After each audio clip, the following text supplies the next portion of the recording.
Que a graça e a paz do Senhor Jesus Cristo esteja com vós, irmãos. Amém, meus queridos. É uma alegria estar aqui com os irmãos, conhecer mais uma igreja do Senhor, mais nós todos somos igrejas de Deus. Capítulo 1 da segunda epístola de Pedro, versículo 5.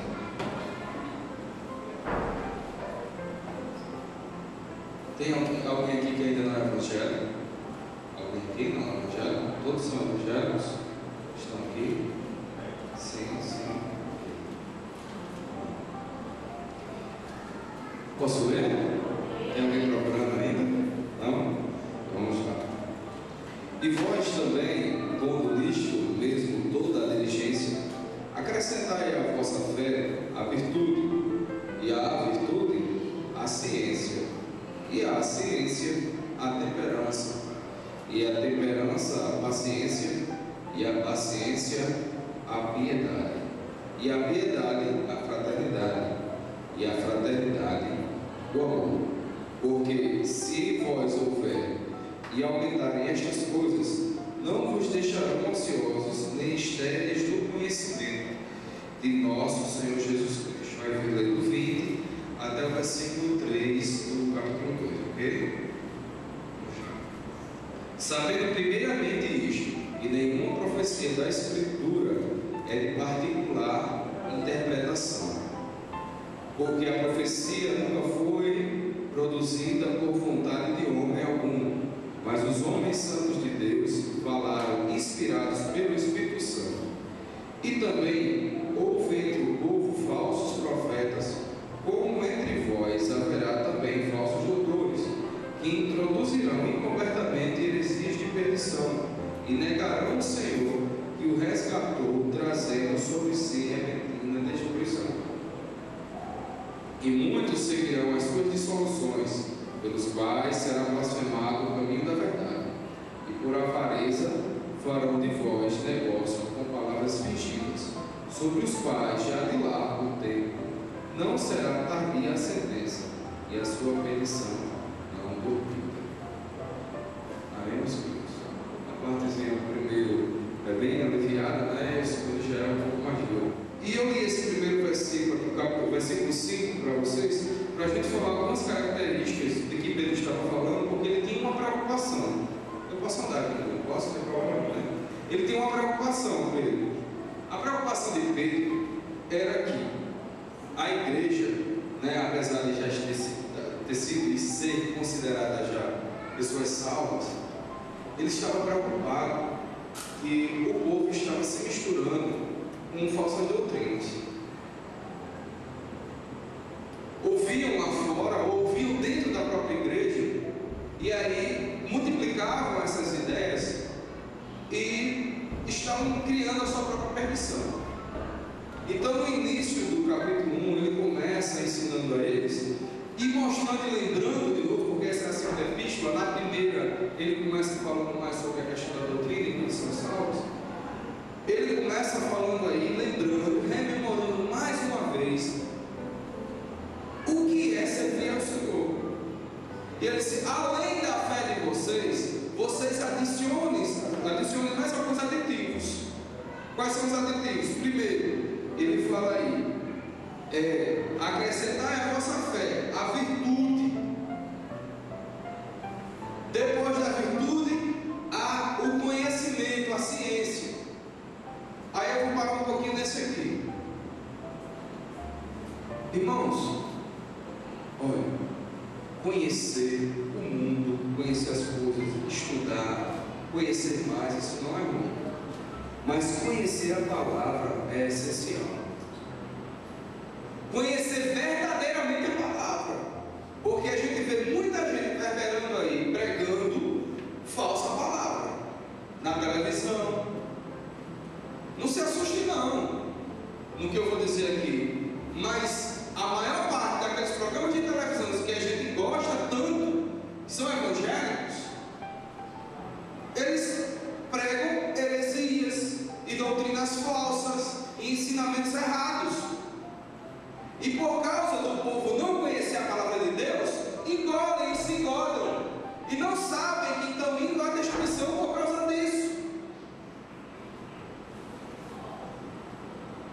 A destruição espiritual é a pior coisa que existe, porque às vezes a pessoa não sente, às vezes está muito bem por fora, às vezes está até abastada, né? Tem dinheiro, tem condições, vive bem, mas por dentro ele está podre. O conhecimento, a ciência e o conhecimento da palavra de Deus é importante para a vida de cada cristão. Louvar é belíssimo, adorar a Deus é muito bom, mas o que transforma a vida do homem, o que faz com que ele seja uma criatura decente e nova, que é verdadeiramente cristã, é o conhecimento da palavra. Você pode correr de um lado para o outro, mas se não quiser conhecer a palavra, não adianta, meu irmão, porque essa palavra aqui é Deus falando com você. Como é que eu posso ter um diálogo com Deus se eu não quero conhecê-lo? E Ele deixou a palavra para nós conhecermos a Ele. Teologia é o teólogos, é o estudo de Deus. O estudo da palavra é uma teologia, porque quando você começa a ter a ciência da palavra de Deus, você começa a entender como é que Deus está se relacionando com o homem. E ele começa dizendo aqui, Pedro, do mesmo jeito até que Judas, né, ele está preocupado com as pessoas que estão sendo engordadas pelos falsos ensinos. Então tenha conhecimento, busque a palavra. Não sei para quê, por exemplo, não sei se acontece aqui, mas não estou falando. Sei para quê, Cleiton gosta muito de estudar. Irmão, não, pelo amor de Deus. Ele gosta muito de estar olhando a Bíblia, ele gosta de fazer isso, não é verdade? Não. Olha lá para o grego, né? Ele gosta muito do grego. E foi uma das coisas que eu vi diferencial em Cleiton, foi isso. Muitos aí dizem: eu sou evangélico, aleluia, glória a Deus. Até sabateia, né? Sai cheirando aí para um monte de canto, gritando um monte de coisa, falando um monte de língua estranha, que não tem nenhum problema. Quem acredita no batismo com o Espírito Santo, como eu acredito também, não tem nenhum problema em falar em línguas. Mas o exagero, Paulo não recomenda, ele mesmo diz. Então, tem gente aí que aparece ser tão santo, mas não está nem aí para conhecer, não. Quando é estudo da Bíblia, não, peraí. Não é comigo, não.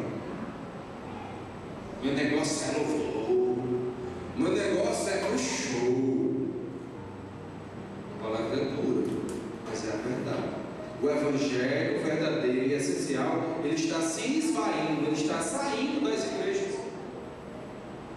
O evangelho essencial de Cristo, o conhecimento da palavra, ele está deixando de lado, está sendo chutado, jogado fora. Porque o povo não está preocupado em conhecer a Deus e a palavra dele. Inclusive, fizeram uma inversão de valores. Alguém já ouviu chover de baixo para cima? Eu nunca vi água sair da terra e ir para o céu, não. A não ser que seja no processo de evaporação, né? Mas chover de baixo para cima eu nunca vi. Só que está acontecendo isso. O povo não tem conhecimento e o povo sofre por causa disso. Aí tem uma referência na Bíblia que Jesus diz: olha, vocês estão, eles são animados por causa dos milagres que tinham ido junto com eles. Aí ele dizendo assim: olha, os sinais seguirão aos que creem. Aí hoje eu estou fazendo o contrário. Os que creem, saem correndo atrás do sinal. É desse jeito. Só vou para a igreja tal, porque lá tem milagre. Lá o milagre acontece. Aleluia. Meu irmão, o milagre é para seguir você. Não é você estar indo atrás de milagre, não. Isso aí são para aquelas pessoas que não são convertidas. E aí elas veem o sinal e aí começam a acreditar. Mas às vezes esse sinal nem são sinais dele. É só propaganda. Irmão, eu não vou falar aqui. Mas se eu falasse muita coisa aqui, a gente ia ficar aqui ridicularizado. Porque o Evangelho de Cristo, e eu estou falando aqui, mesmo sendo crente ou não, você tem que saber disso. O Evangelho de Cristo não é tudo que tem se pregado por aí, não. Não é igual aquela história que tem boca vai a Roma, não, que a gente, todos os caminhos levam a Roma, né? Assim diz, né?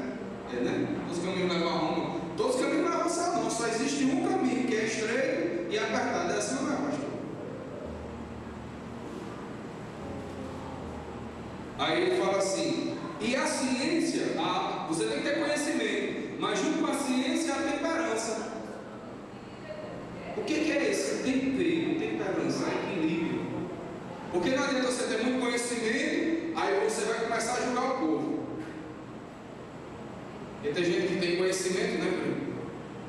Você é um errado, você está no inferno. Acabou a sua vida.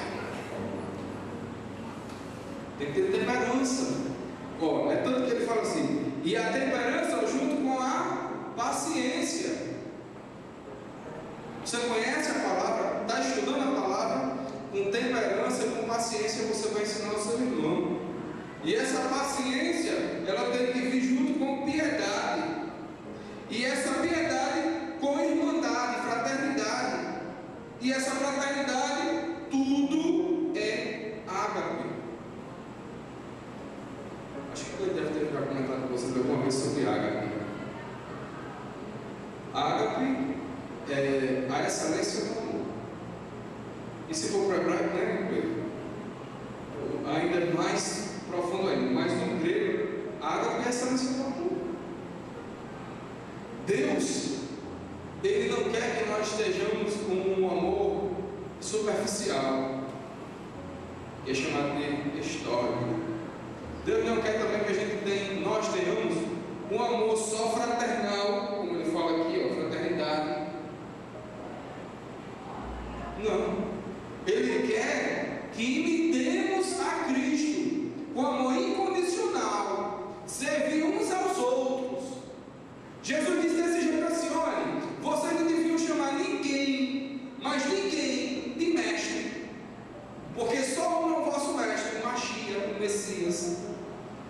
Vocês não deviam chamar ninguém de pai, por exemplo, o pai da igreja. O pai da igreja é Cristo, porque uma só é vosso pai, é o Senhor que está nos céus, Deus, Pai. Vocês não deveriam chamar ninguém de líder, porque um só é o vosso líder, ele repete, o Messias. Aí ele diz assim: vós deverias se considerar servos escravos uns dos outros, porque vós todos sois irmãos. Quando você é servo, quando você é escravo, você serve sem querer o retorno. Quando eu sirvo ao irmão e ele me serve, nós entramos em comunhão, partilhamos juntos. Mas essa partilha e esse ensino do Senhor ainda não foi entendido pela maioria dos cristãos. E eu não sei porquê, porque está na Bíblia. E eu sei porquê, porque 75% dos cristãos não leem a Bíblia.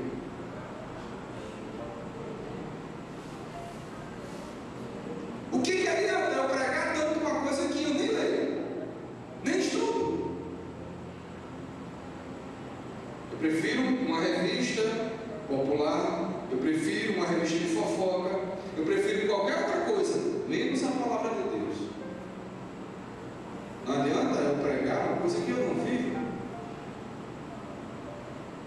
É igual o vendedor de sapatos.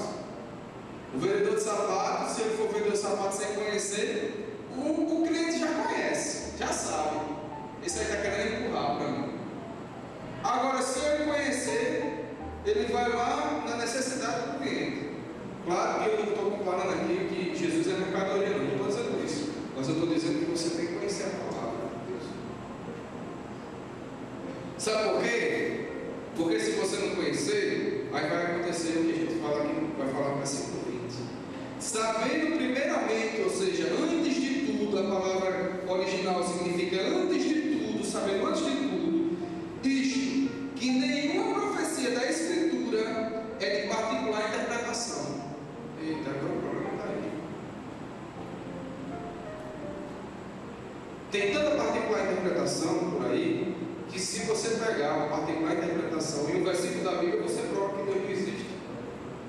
Por exemplo, tem um Salmo, se eu não me engano, 14, versículo, se eu não me engano, nessa referência, ele diz assim: diz o ímpio, acho que é o ímpio, não há Deus. Aí se você pegar só a versão, a parte B, e botar assim, não a Deus, está lá, capítulo tal, versículo tal, parte B, diz não a Deus. Tem gente que cria. Outra, eu estava assistindo, estava em Sergipe, fazendo o pós-lançamento do livro, e também dando curso para professores de escola dominical lá. E eu de manhã, lá no quarto, eu peguei, lá no quarto, lá na pousada, aí eu peguei, liguei a televisão para ver o programa do Evangelho. Foi algum problema desse, né? Se a gente, pelo menos eu achava que ia ver uma coisa diferente, ia aprender a palavra mais um pouco, mas eu só vi. Quando eu liguei, aí tinha um rapaz lá, um senhor, que é líder de uma grande igreja aí conhecida no Brasil todo, e ele estava lendo o texto de Jó. Noé. E achou graça a Noé diante de Deus. Estava pregando isso na igreja, em rede nacional. Que Noé tinha feito Deus rir. Faça Deus rir. Deu uma oferta de R$100.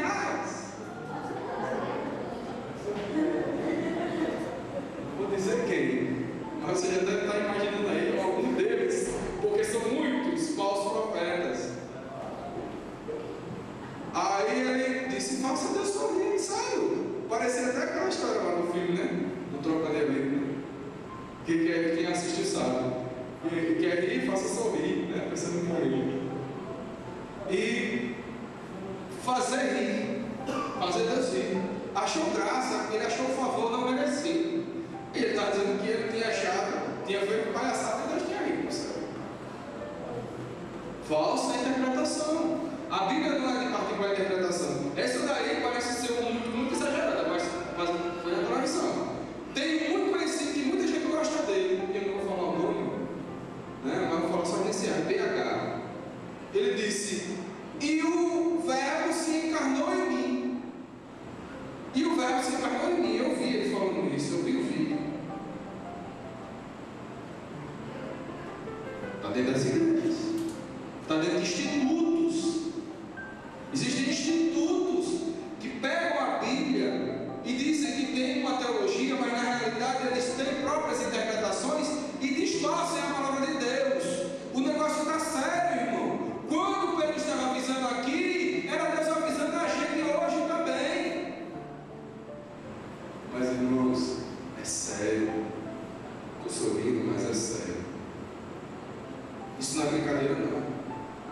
Pegar a Bíblia e achar que é seu bel prazer, você pode ler e interpretar do jeito que você está vendo ali, sem saber nenhum tipo de contexto, não saber nem para quem está sendo escrito e por que foi escrito. Não existe isso. Ou por acaso aqui alguém pega uma carta que vai mandar para o esposo, ou para a namorada, ou para o noivo, para a noiva, e aí pega e manda para outra mulher? Ou o contrário, manda para outro noivo, outro marido. Alguém faz isso? Tem que saber por que foi escrito aquilo ali, para que foi escrito. É importante, meu irmão. É muito importante você conhecer, porque a Bíblia está falando isso. Nesse contexto aqui, eu vou dizer agora para vocês, Pedro estava preocupado porque existiam duas seitas lá naquela época, que eram as mesmas que aconteciam na Epístola de Judas, que eram os gnósticos e os antinomianos. É um nome difícil, por isso que eu fui confundir. Os gnósticos que diziam que não era suficiente você conhecer só Jesus. Você tinha que também receber a gnoses, o esoterismo. Tem esoterismo dentro da igreja hoje em dia. Tem amuletos dentro da igreja hoje em dia. Se você comprar isso aqui, você vai ser abençoado. Compre uma arca do Senhor para você ser abençoado. Ora, irmão, nós já somos o templo de morada do Espírito Santo de Deus. Quem te santifica é o Espírito pela palavra.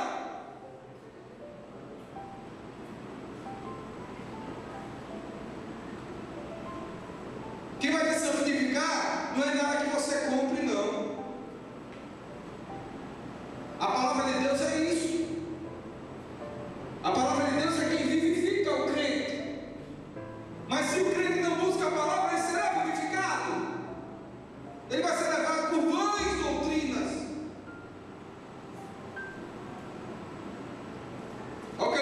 versículo 21.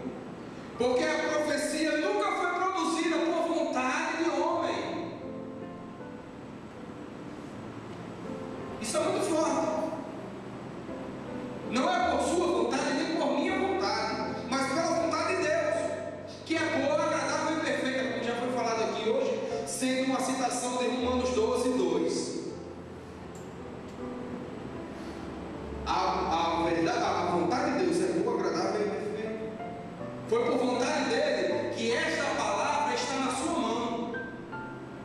E como o pastor falou aqui no início também, tem tanta gente aí, em tantos países diferentes, que não tem condições de pegar a Bíblia na língua dele, e muitos às vezes vão para lá para traduzir o dialeto daquela tribo, e só traduzem partes da Bíblia, e a gente tem Bíblias em várias versões, em vários idiomas, à nossa disposição, com estudo, com tudo, e a gente não quer estudar e conhecer a palavra de Deus. A gente prefere ser aquela história, né? Ouvir o que os outros dizem e fazer o que eles mandam, sem conhecer a palavra. Sabe por quê? Se a gente não conhecer a palavra, quem vem enganar, tá aí. Também houve entre o povo lá na época antiga, do Antigo Testamento, ele está falando isso, falsos profetas.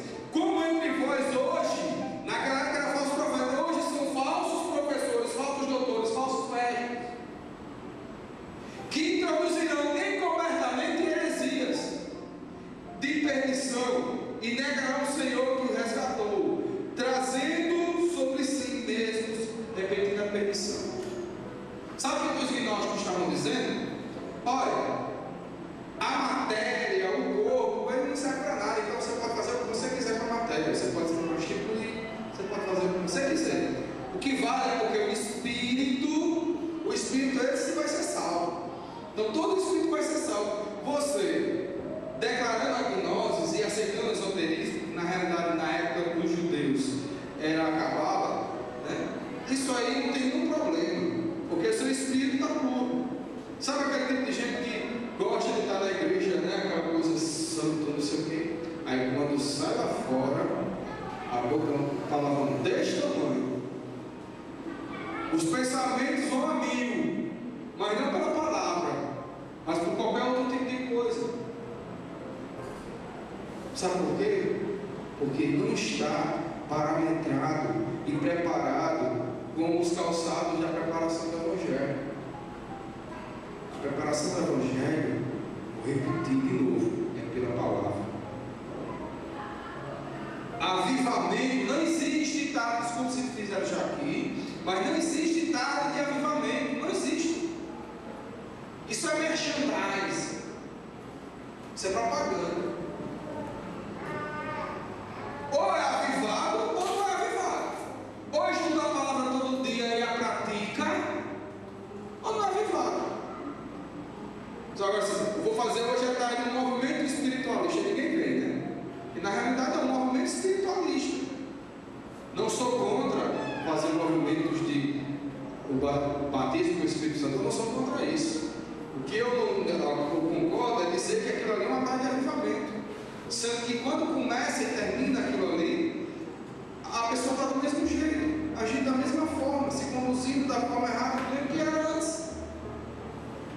O Senhor só vai transformar a sua vida cada dia mais e trazer você como um crente avivado se você estiver com vontade de comer essa palavra. Eu vou repetir isso aí já mais 20 vezes hoje. Você precisa se alimentar dessa palavra. Escondi a tua palavra no meu coração. Quem não peca é o quê? É avivado, porque quem mata é o pecado, irmão. Quem mata é o pecado. A Bíblia compara o pecado à lepra. A Bíblia compara o pecado ao charco de lodo. A Bíblia compara o pecado a tudo que é imundice.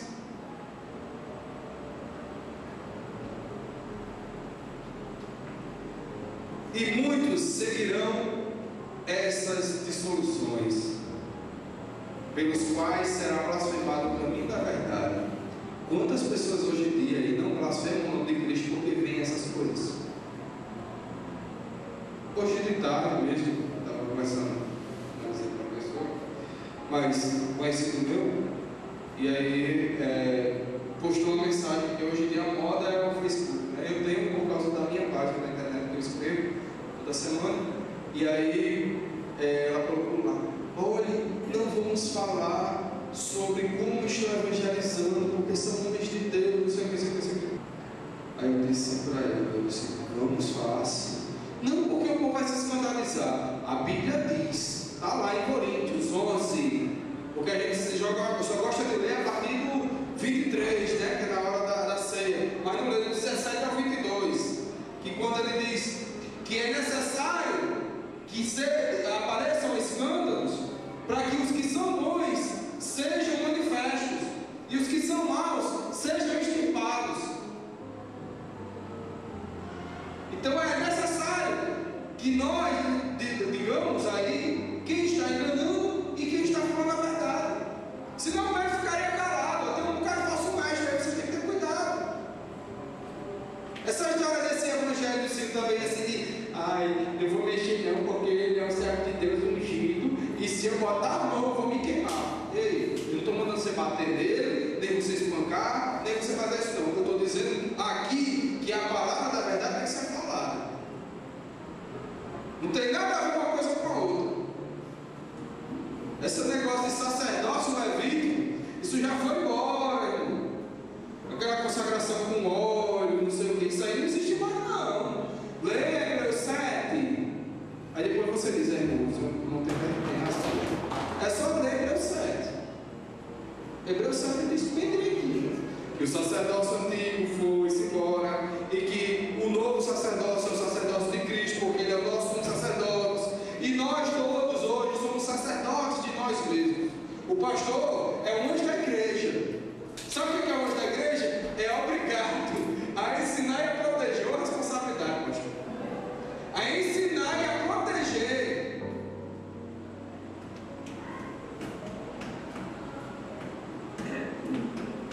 Por isso, se ele fosse irrepreensível, eles fossem irrepreensíveis, estou dizendo só o Senhor, não estou falando geral. Pelo amor de Deus, mas eu estou falando com esse pastor, eu sei que o pastor não é assim. Estou dando um exemplo para vocês entenderem que esses que estão aparecendo por aí, esses falsos, vocês não aceitam e não comunguem.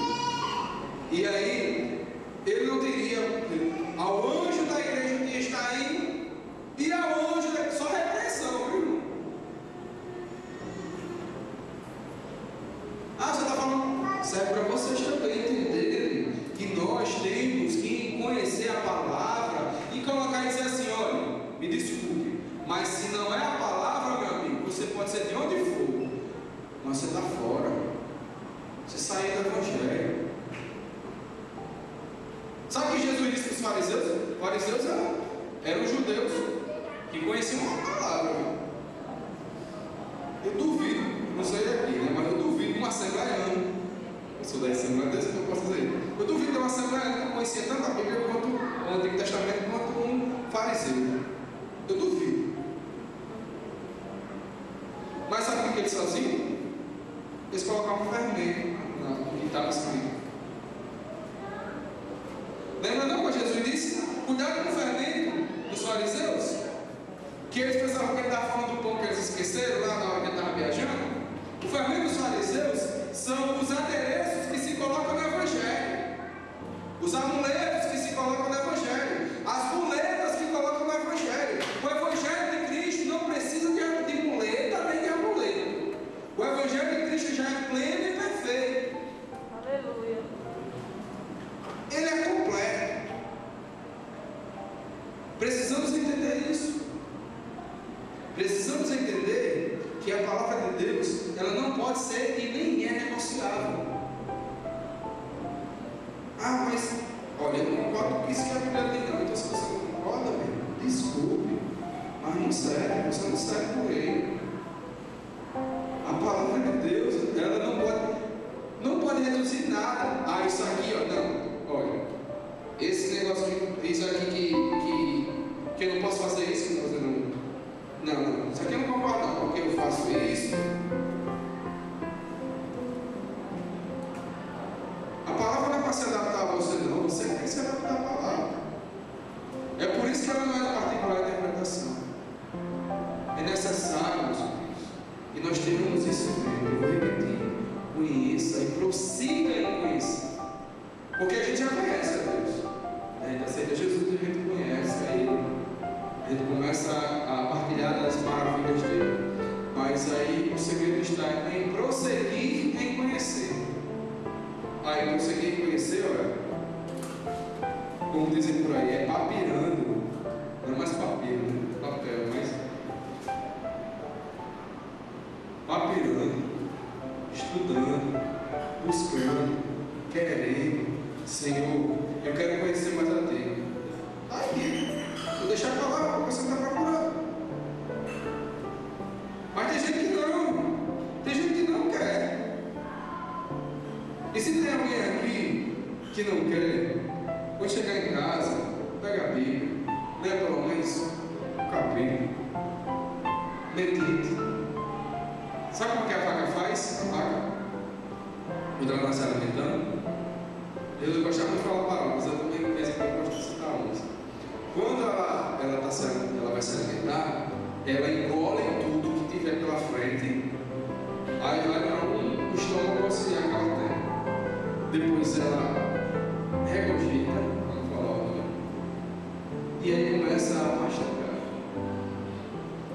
E aí depois que ela mastiga, aí volta para o processo normal, e aí ela vai evacuar o que não presta, o que presta fica.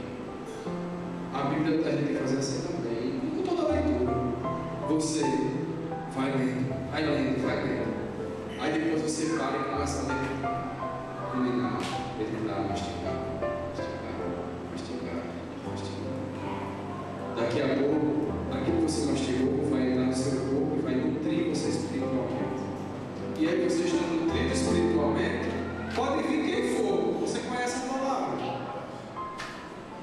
Se ele vier com qualquer coisa que não seja de acordo com a palavra, está fora.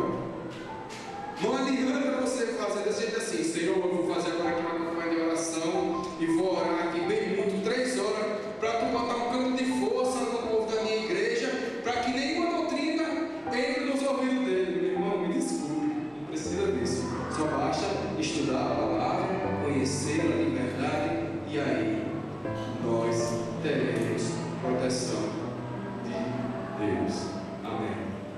Vamos orar nessa hora e agradecer a Deus, né, por esse momento, né, de compartilhamento, que verdadeiramente nós possamos sair daqui nessa noite com essa convicção que o conhecimento do Senhor é algo contínuo, né, não é algo estático. Por isso Oséias 6:3, né, que foi citado aqui, diz: conheçamos e prossigamos em conhecer ao Senhor. Certo? E nós conhecemos ao Senhor através da Sua palavra, através do nosso relacionamento da oração.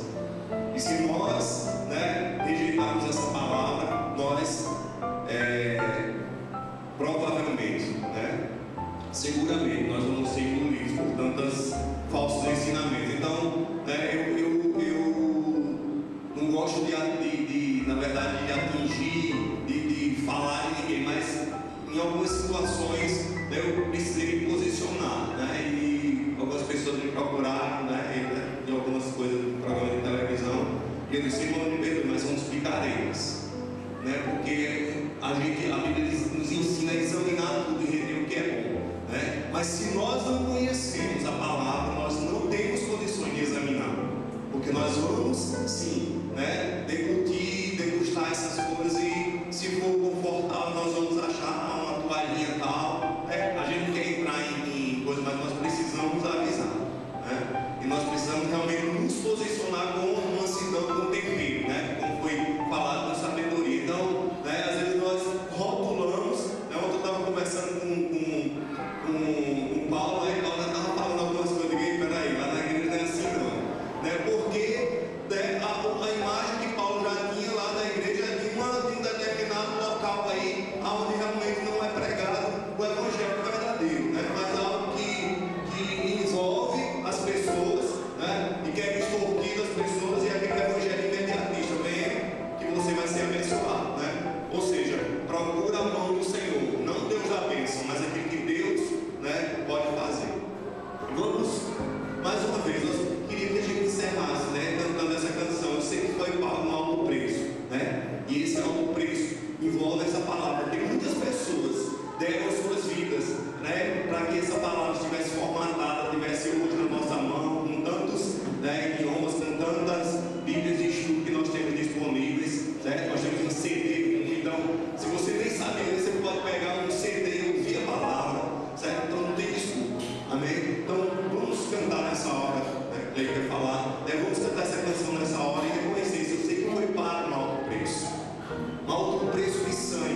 certo? Por mim e por você. Não saia daqui nessa noite, né? Sem tomar uma decisão, sem dizer, Senhor, entra na minha vida.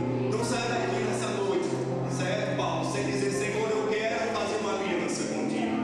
Não saia daqui, porque o Senhor já está falando, já falou. Então essa é a oportunidade que Deus está dando para nós nessa noite. Estou falando Paulo, porque nós estivemos conversando e ele já sabe. Amém? Essa semana agora, o irmão ligou para mim perguntando sobre o ir de Jesus. Ele falou: aquilo ali não é imperativo. Eu nunca fiz a exegese desse texto. Eu fui observar. E como o verbo está na origem, porque no grego não existe pretérito passivo perfeito, pretérito isso, é a origem. Então a origem da ideia de uma ação que começou e ainda não acabou. Normalmente é isso. Então a ideia do texto seria: ir andando, pregue o evangelho a toda criatura, a todo mundo que diga.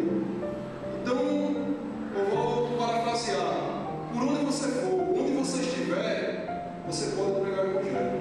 Onde você estiver, essa é a ideia do texto. Por onde você for, por onde você estiver andando, prega o evangelho.